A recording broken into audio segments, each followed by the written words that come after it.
ici à Anfield Road. Oh non, la Red Raider! Ah, c'est pas vrai!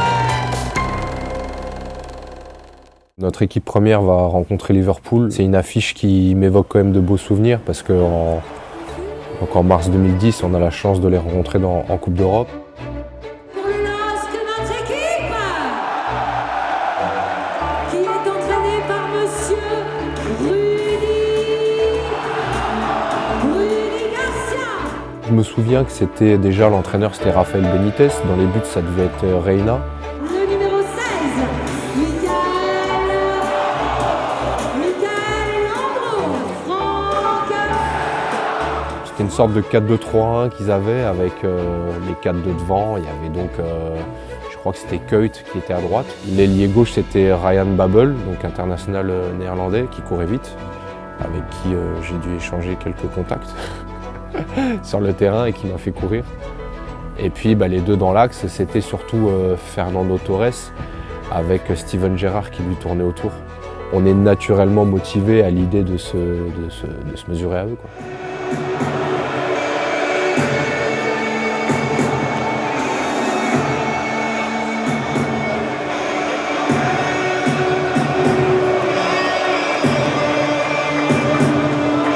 De notre côté, on avait une équipe qui était pour moi quand même, il y avait de la qualité. On n'était pas encore vraiment à maturité. On était encore à un an du titre, mais on était déjà une équipe qui n'était pas évidente à manœuvrer. Le coup franc, il est bien frappé. Oh là, le but! Oh, le but d'Hazard! Personne ne l'a touché! C'est vrai que sur ce match aller, on était nous à 100%. Mais en face, c'est comme si ils étaient venus en claquette en fait. Parce que c'est pas qu'ils nous respectaient pas, mais je pense que c'est comme s'ils étaient déjà sûrs de leur force et qu'ils devaient faire le boulot au match retour. Mabouba, c'est pas mal joué avec Balmont. Ouais, Aubameyang, allez, deuxième! Oh, le poteau! Ils avaient l'habitude de ce genre de rendez-vous. Depuis plusieurs années, ils jouaient tous les 3 jours. Donc nous, encore une fois, c'était la découverte pour nous. Et on était à fond. Voilà, c'est fini, monsieur Larsen. Sur cette victoire lilloise, 1-0 face à Liverpool. Alors on va pas s'enflammer, hein, bien sûr, parce qu'il reste un match retour. On a vu la différence quand même au match retour. Je pense que là, on a vraiment pris la mesure et conscience du monde qui nous séparait avec eux. Ils sont là pour écrire l'histoire, les joueurs du LOSC, ici à Anfield Road, dans l'une des légendes du football, l'un des temples du football. Le LOSC défie ce soir Liverpool en 8e de finale de l'Europa League. Je pense que c'est un petit peu de mon époque le constat, c'est que à chaque fois en Coupe d'Europe, quand on a reçu, on n'a pas fait jeu égal, mais on a été on va dire à la hauteur en termes de prestations, peut-être pas toujours en termes de résultats, mais au match retour, effectivement, on a toujours vu la grande classe et l'intensité de ces gros clubs, et on le prenait en pleine face. Et c'est ce qui s'est passé quand on va à Liverpool. Soit qui rentre, c'est pas mal joué, ça côté Liverpool, attention du ballon dans la surface, penalty. Ouais, c'est sifflé penalty. Au match aller, on est là à essayer de les regarder dans les yeux. On l'a fait, par contre, au match retour.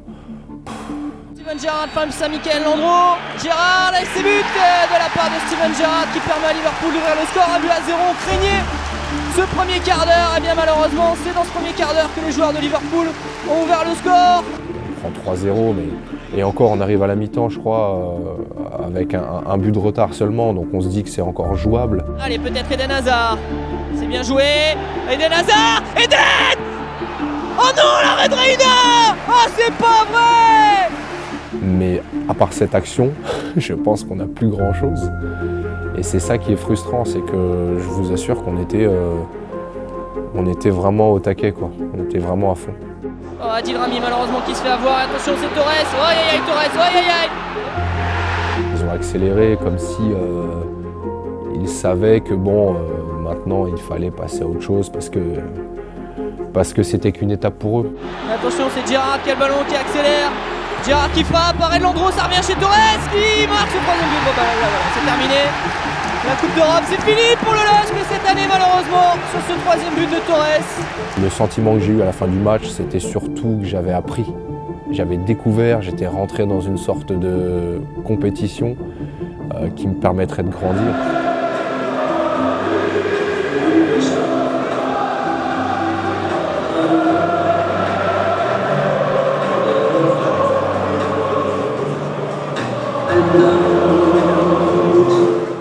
Alors l'ambiance dans le stade d'Anfield, j'ai trouvé que c'était bien, mais je pense que j'ai peut-être un peu trop sacralisé les choses avant d'y aller, parce qu'avec leurs chansons mythiques,